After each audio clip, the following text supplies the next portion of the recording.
میرے پاس ایک شخص آیا, اس نے کہا جی کہ طارق بھائی میں نے اپنی پوری اپلیکیشن ڈالی ہے, دیکھیں میں نے ایک ایک ریکوائرمنٹ پوری کی اور ہوم آفس نے میرا ویزا ریفیوز کر دیا, میرے ساتھ زیادتی کی ہے, میرا کیس بہت اسٹرانگ ہے. میں نے کہا بالکل آپ کا کیس اسٹرانگ ہے, کیونکہ میں نے جو آپ کے پیپر دیکھیں, ٹیکس آپ نے مجھے دکھایا ہے, سب کچھ ہے. تو لیٹس ڈو اے فیور, آپ نے اپلیکیشن اسپاؤس کی ڈالی ہے, جو امیگریشن رول کی ریکوائرمنٹ ہے اس میں اسپیسیفک لسٹ دی گئی ہے جو آپ نے پرووائڈ کرنی ہے.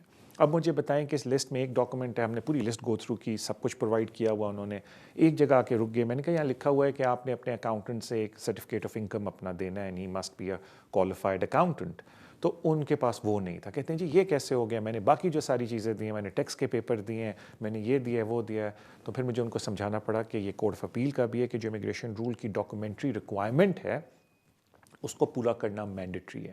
تو آپ یہ نہیں کہہ سکتے کہ جسٹ بیکاز میں نے ٹیکس کے پیپر دے دیے ہیں اس سے آپ دیکھ سکتے ہیں میری انکم جینون ہے, آپ کو اکاؤنٹنٹ کا لیٹر کیوں چاہیے, بیکاز امیگریشن رول کی وہ ریکوائرمنٹ ہے. تو دیکھیں یہ ایک ایگزامپل ہوگی کہ ان کے خیال سے انہوں نے سارے پیپر دیے تھے لیکن ایک مس ہو گیا. اب میں اس کے ایک اور آپ کو ایگزامپل دیتا ہوں جو میں نے ریسنٹلی وٹنس کی, کہ کسی نے امیگریشن کی اپلیکیشن, اور یہ میں بات اپنے شو میں بھی بہت زیادہ بولتا ہوں تو اس لیے میں اس کی ایگزامپل دے سکتا ہوں, کہ کسی نے اپنی امیگریشن کی اپلیکیشن اسپاؤس ویزے کے لیے ڈالی, سارے ڈاکومنٹ کمپلیٹ تھے, ویزا ریفیوز ہو گیا. اس وجہ سے ریفیوز ہوا کیونکہ ہوم آفس نے یہ بولا, جب میں نے ان کے ڈاکومنٹ پڑھے, کہ میرج میں اینڈ آپ نے جو اپلیکیشن ڈالی اس میں 6 سال کا ڈفرینس ہے. تو میں نے ان کو کہا اچھا اگر 6 سال کا ڈفرینس ہے تو آپ نے کتنا ایویڈنس دیا تھا کہ اس پورے 6 سال آپ جا کے ملتے رہے اپنے اسپاؤس سے, آپ ان سے کانٹیکٹ میں رہے ہیں. تو کہتے ہیں جی میں تو کچھ بھی نہیں دیا, میں نے تو میرج سرٹیفکیٹ دیا. ازنٹ دیٹ ایویڈنس کہ میری بیوی ہیں, کیونکہ کہیں بھی مجھ سے نہیں بولا گیا تھا کہ جی آپ یہ بھی ایویڈنس دیں کہ آپ ان کانٹیکٹ کے اندر ہیں. تو میں نے کہا یہاں تھوڑا تجربہ آ جاتا ہے, بیکاز جہاں بھی میں اپنے شو میں بھی بہت پہلے بول چکا ہوں کہ جہاں بھی آپ کی میرج میں اینڈ ویزا ڈالنے میں بہت بڑا گیپ, اور میں بڑا گیپ بولتا ہوں anything more than 6-7 months, because ساری بات ہے کووڈ کی وجہ سے اب 6-7 month میں بولوں گا. تو آپ کو ایویڈنس لگانا ہے کہ آپ کی ریلیشن شپ سبسسٹنگ رہی ہے سارے پیریڈ کے دوران. تو وہ کیونکہ انہوں نے نہیں لگایا تھا, ریفیوز ہوا, پھر ساری بات ہے وہ اپیلیں وغیرہ کریں گے. تو کہنے کا مطلب ہے کہ کوئی ایسا پرنسپل نہیں ہے کہ آپ کو بولا جائے, صرف یہ کہ جتنے کمپٹنٹ پرسن کے پاس آپ جائیں گے جس کا ایکسپیرینس ہے وہ اپنی طرف سے بہتر کام کر کے دے گا. لیکن پلیز یہ بات دماغ میں بٹھا لیں کہ کوئی گارنٹی نہیں ہے کہ اس سے ویزا لگے گا. ہاں لیکن اگر کاغذات پورے ہیں دین ویزا لگنا چاہیے. اب آ جاتے ہیں, آپ نے 2 ویزوں کا ذکر کیا سر, ایک ٹوٹلی ڈفرینٹ ہے, ایک ٹوٹلی ڈفرینٹ ہے. جو میرج وزٹر ویزا ہے وہ یہ ہے, کیونکہ پہلے زمانے میں یہ ہوتا تھا کہ انہوں نے وزٹر ویزا کی ڈفرینٹ کیٹیگریز دی ہوئی تھیں. اب سارے وزٹرز ویزا ایک طرح سے ایک کیٹیگری میں آ جاتے ہیں. ان میں سے ایک کیٹیگری ہوتی ہے میرج وزٹر ویزا, جس میں آپ یہ بولتے ہیں کہ جی میں یو کے جا رہی ہوں یا جا رہا ہوں. ایپلیکنٹ یہ بولتا ہے میرج کرنے کے لیے, اور شادی کر کے میں اپنی ہوم کنٹری واپس آ جاؤں گا یا آ جاؤں گی, ڈپینڈنگ آن کہ ایپلیکنٹ کے جینڈر کیا ہے. تو میرج ویزا ان کے لیے بہتر ہوتا ہے جن کا انٹینشن یہ ہے کہ بھئی میں اپنے اسپاؤس کو اس ملک میں نہیں رکھنا چاہتا, اسپانسر کا انٹینشن یہ ہے میں شادی کر کے ان کو واپس بھیج دوں گا. تو پھر وہ میرج وزٹر ویزا لیتے ہیں, بیکاز اس پہ فردر ایکسٹینشن نہیں ہو سکتی, دی applicant has to go back.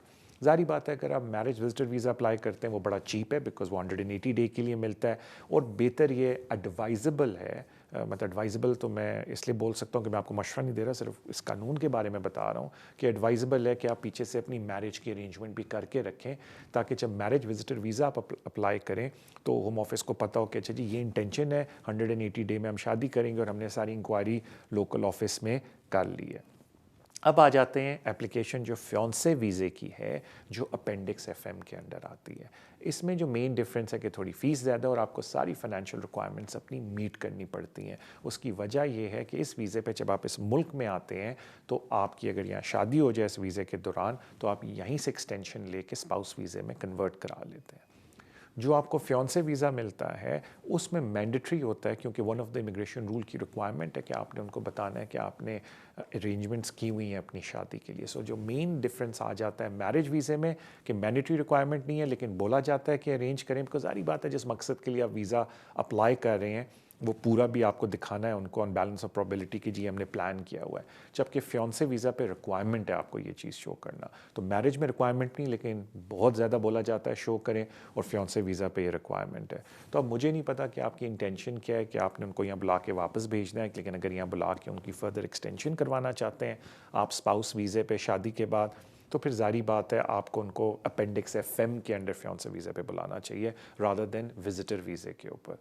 اور یہ بات بالکل آپ کی درست ہے کہ طارق بھائی خرچہ بڑا ہوتا ہے ان اپلیکیشنز کے اندر، لیکن دیکھیں میں ہر ایک کو ایک عرض کرتا ہوں کہ بہتر سے بہتر ٹرائی کریں اپنے کیس کو پریزنٹ کرنے کی، اور اس بات پہ نہ گھبرائیں اگر ہوم آفس ریفیوز کرتا ہے، بیکاز اگر آپ کا کیس آرگیوبل ہے، اسٹرانگ ہے، تو ظاہری بات ہے اگر وہ ریفیوز بھی کریں گے تو کورٹ میں جا کے آپ اس کیس کو جیت جائیں گے، یا ریکنسیڈریشن میں اپیل کی جیت جائیں گے. So I wish you all the best sir. اپنے اگلے کالر کی طرف چلتے ہیں. السلام علیکم. السلام علیکم. وعلیکم السلام. جی میں کچھ انفارمیشن لینا چاہ رہی تھی. میرے ہسبینڈ کا ویزا لگا تھا ان کو 2014 میں نا. سوری کب لگا تھا؟ مئی 2014. مئی 2014. Okay.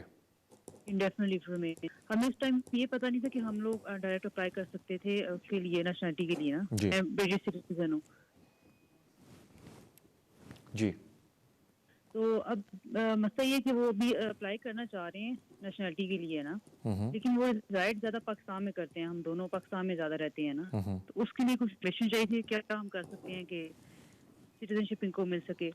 All right, thank you so مچ. آپ کی کال کا میں پہلے آپ کو عرض کر دوں کہ جب آپ کی کال رہا تھا مجھے انہوں نے کان میں بولا کہ طارق بھائی پلیز ابھی ہم بریک پہ جانے لگے ہیں اور بریک سے واپس آ کے ان کا جواب دیجیے گا. تو let's go on a break پہ جانے سے پہلے thank you so much for your love and support جو آپ سوشل میڈیا پہ اس چینل کو دیتے ہیں. Please keep doing that. اور ان شاء اللہ تعالیٰ let's go on a break سے واپس آ کے پہلے میں آپ کا جواب دوں گا and then I take some more calls. ان شاء اللہ تعالیٰ see you after the break.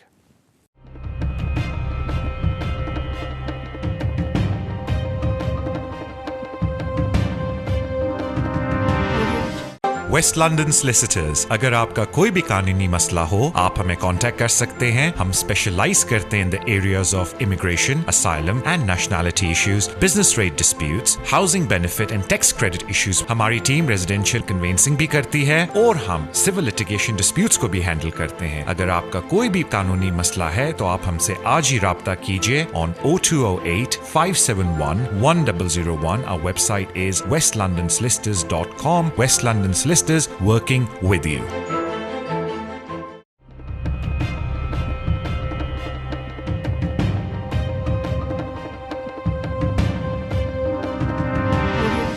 السلام علیکم، welcome back to the show. Break پہ جانے سے پہلے کال آئی، انہوں نے کہا کہ ہم لوگ میرے ہسبینڈ کا انڈیفینٹ ہو گیا تھا 2014 میں. ان کو پتہ نہیں تھا، they could have applied immediately, اور اب وہ پاکستان میں آئی تھنک ریزائڈ کرتے ہیں اور اب آئے ہوئے ہیں. دیکھیں and they were concerned about کہ اب اگر نیشنلٹی اپلائی کریں گے تو واٹ دا پراسپیکٹ از. پہلے تو میں تھوڑا ہوم ورک میں بیک گراؤنڈ آپ کو تھوڑا سا بتا دوں تاکہ آپ کے لیے ہیلپ فل ہو، باقی لوگوں کے لیے بھی، کہ جو ریزیڈینشیل ریکوائرمنٹ ہوتی ہے کتنے دن آپ نے رہنا ہے اس ملک میں، وہ بڑی امپورٹنٹ ہوتی ہے جب آپ نیچرلائزیشن کی اپلیکیشن ڈالتے ہیں، بیکاز وہ قانون کے اندر لکھی ہوئی ہے کہ اتنے دن آپ نے اس ملک میں رہنا ہے. تو as a principle, like as a ball park figure, میں ایگزیکٹ ابھی فگرز کوٹ نہیں کروں گا کیونکہ مجھے خود ابھی یاد نہیں ایگزیکٹ فگرز. جب آپ نیچرلائزیشن اپلیکیشن ڈالتے ہیں انڈیفینٹ کے بعد، تو پہلے تو آپ نے یہ دیکھنا ہے کہ جب آپ اپلائی کرنے لگے ہیں انڈیفینٹ کے بعد اگر آپ کے برٹش سٹیزن اسپاؤس ہیں تو پھر آپ کو ویٹ کرنے کی ضرورت نہیں. انڈیفینٹ کے فوراً بعد آپ نیچرلائزیشن اپلائی کر سکتے ہیں as long as last 3 years میں آپ اس ملک میں رہے ہیں. اور اگر آپ 1 سال ویٹ کرتے ہیں انڈیفینٹ کے بعد کیونکہ آپ کے اسپاؤس برٹش سٹیزن نہیں ہے تو پھر ظاہری بات ہے وہ 5 ایئر رول کے اندر اپلائی کرتے ہیں naturalisation. So in other words جب ہم نیچرلائزیشن کی اپلیکیشن ڈالتے ہیں آیا ہم 3 ایئر رول کے اوپر ڈالتے ہیں یا 5 ایئر رول کے اوپر ڈالتے ہیں. ان 2 رولز بڑے امپورٹنٹ ہیں. اینڈ اگین آیا آپ کو 1 سال ویٹ کرنا ہے، وہ ڈپینڈ کرتا ہے کہ if you married to a British citizen اور ناٹ. سو ایک 3 ایئر رول ہے اور ایک 5 ایئر رول ہے. جب ہم 3 ایئر رول کی بات کرتے ہیں تو اس میں وہ موٹا موٹا کہتے ہیں کہ جی پچھلے 3 سالوں میں آئی تھنک، مجھے پلیز کوٹ نہ کیجیے گا، کہ اتنے ڈیز آپ نے اس ملک سے باہر نہیں رہنا ہے. اور وہ کہتے ہیں کہ جی تقریباً 270 ہیں اور آپ نے ان ڈیز کے اندر اس ملک کے اندر رہنا ہے. اینڈ دین ایکسیپشنل سرکمسٹانسز میں وہ اس کو تھوڑا بڑھا دیتے ہیں اور پھر ایک اور ایکسیپشنل سرکمسٹانسز میں اس کو آلموسٹ ڈبل کر دیتے ہیں، آلموسٹ 500 ڈیز پہ چلا جاتا ہے. جب آپ 5 ایئر رول پہ اپلائی کرتے ہیں تو آلموسٹ 450 ڈیز ہے، جو کہ ایکسیپشنل سرکمسٹانسز میں اور بڑھ جاتا ہے. اس میں 30-40% الاؤنس دے دیتے ہیں اور بیسکلی فردر کمپیلنگ سرکمسٹانسز پہ وہ بھی ڈبل ہو جاتا ہے اور آلموسٹ 800-900-700 ڈیز کے اوپر چلا جاتا ہے. میں ایگزیکٹ ڈیز کاؤنٹ نہیں کر رہا بیکاز مجھے ابھی